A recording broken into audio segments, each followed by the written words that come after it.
Welcome once again to The Brief. Thank you so much for joining us. Happy Friday, guys.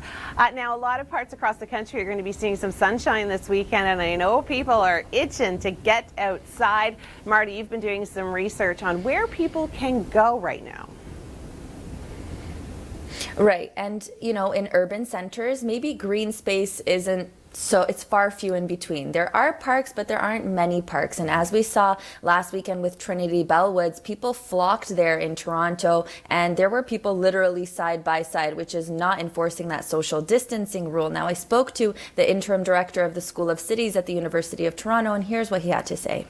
The city is now going to be drawing circles of where they want people to sit. Well, you see, some of the cities are getting creative with measures. Marta, I know around my neighborhood, I'm seeing creative ways people are becoming in terms of as cities start to the gradual reopening process. And I guess it's just an ongoing evolution. Right, and people are spilling out into the streets, and we see that here in Toronto with Active TO, where they're closing down major roads so that people can disperse and have that extra space to ride their bikes, run, exercise, walk, enjoy the sun. Now, an example of those social distancing circles, we've seen that around North America. There's other places in Europe that are using some creative ways. I've seen hats with pool noodles on them, so that, you know, has that distance between people around them, especially at restaurants when things like that are going to start opening up. So I have a feeling there's going to be some very creative ways to be together but also be apart.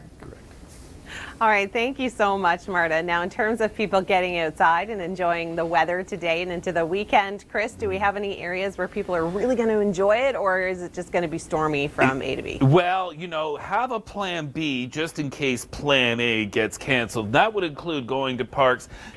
The same chlorination and other processes that keep swimming pools safe from transmission of other infections should also be effective for COVID-19. So we know swimming pools might be a safe bet.